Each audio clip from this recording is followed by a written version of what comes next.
kita baca pertanyaan yang masuk ke media sosial kita dari @ing.rahmi. Assalamualaikum Pak Ustadz, maaf mau tanya, kata Rasul setiap hewan yang hidup di laut itu halal. Lalu bagaimana dengan hewan atau ikan yang ternyata diketahui beracun melalui penelitian?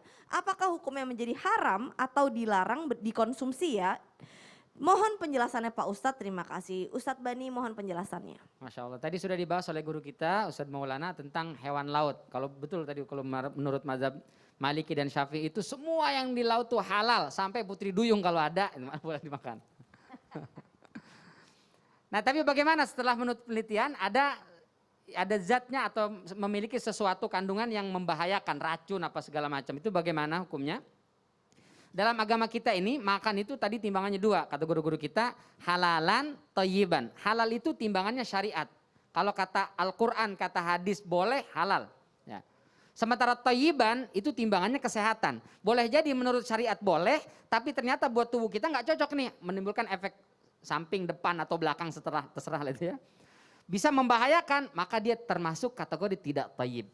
Nah kalau ikan ini halal syariat mengatakan, tapi ada jenis ikan tertentu itu beracun misalnya atau membahayakan untuk tubuh kita, maka sebaiknya dihindari karena dia tidak thayyib. Demikian, wallahu taala a'lam bissawab. Masya Allah, pokoknya sesuatu yang gak manfaat tinggalkan insya Allah ya. Baik, pertanyaan berikutnya dari @setiawatiaris75_. Mau nanya Pak Ustadz, ketika kecil pernah makan makanan haram karena ketidaktahuan. Lalu apakah dampaknya akan ada sampai dewasa? Terima kasih, mohon pencerahannya. Gimana nih Ustadz Syam? Jadi Allah itu kalau mengampuni hambanya itu tidak tanggung-tanggung, jadi tidak tersisa. Jadi kalau Allah sudah mengampuni ya sudah diampuni. Sama dengan misalnya sahabat Nabi, misal Ikrimah atau misalnya sahabat Nabi yang dulu Abdurrahman bin Auf misalnya, atau sahabat Nabi yang dulu adalah bengis ya jahat, tapi setelah diampuni sama Allah bersih gitu. Jadi dibersihkan sama Allah.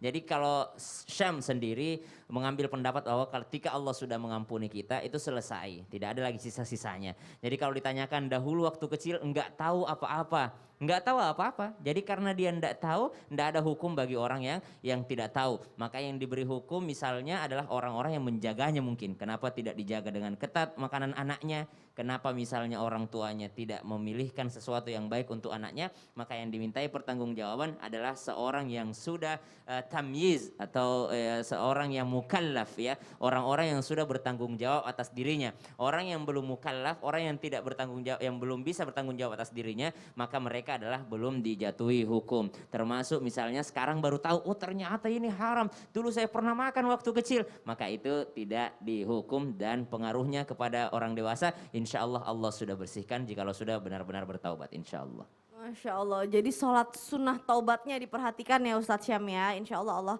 ampuni segala dosa-dosa kita semua, amin ya Allah ya Rabbal Alamin.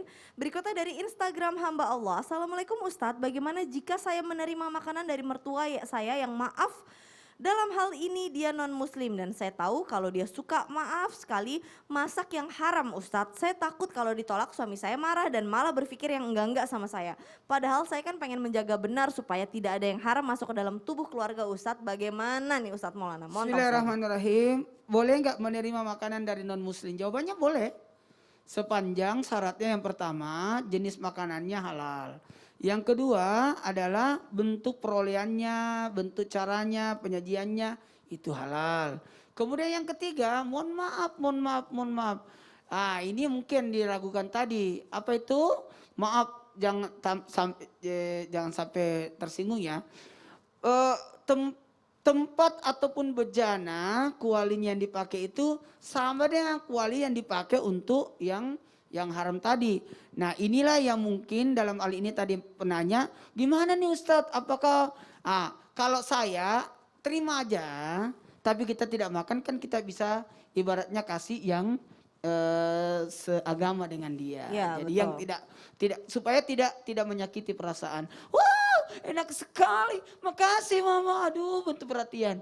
Dan kalau saya pingin buat Mbak yang bertanya, sebaiknya tetap berbaik sangka. Sekali lagi tetap berbaik sangka. Mertua yang tahu kondisi menantunya adalah muslim, saya rasa dia tidak akan menggunakan bejana yang digunakan untuk memasak. Kita mungkin selalu berburuk sangka, prasangka jangan sampai. Susah seperti itu. Kalau terlalu banyak bertanya tidak ada yang halal jadinya. Jadi kalau ada makan saja. Yang jelas tokonya orangnya ini yang masak ini. Dosa tanya lagi, itu disembeli jam berapa, tanggal berapa disembelinya? Siapa yang sembeli, siapa Pakai bismillah namanya? nggak? Lama itu, makan aja. Semakin banyak bertanya, semakin mempersulit diri. Baik, jadi positive thinking Posi- karena Saya rasa mertua saya ini sudah tahu saya muslim, berarti dia masakan aku dengan bejana yang sudah luar biasa. Bismillah, insya Bismillah, Allah, insya Allah. berkah Iya. insya Allah ya. Baik, Amin. jazakallah khair. Guru-guru kita, masya Allah, tabarakallah, pembahasannya masya Allah sekali.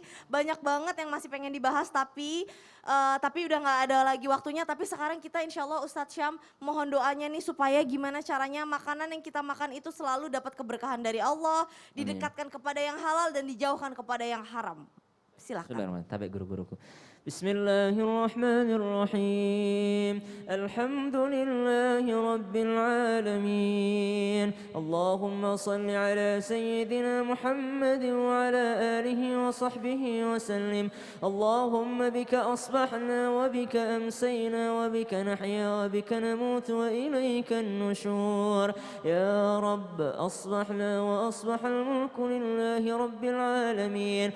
Allahumma inna nas'aluka خير هذا اليوم فتحه ونصره ونوره وبركته وهداه ونعوذ بك من شر ما فيه وشر ما بعده اللهم أرنا الحق حقا وارزقنا اتباعه وأرنا الباطل باطلا وارزقنا اجتنابه يا الله berkahi dari setiap rezeki kami ya Allah, bersihkan tubuh kami daripada makanan dan minuman yang haram ya Allah, dan beri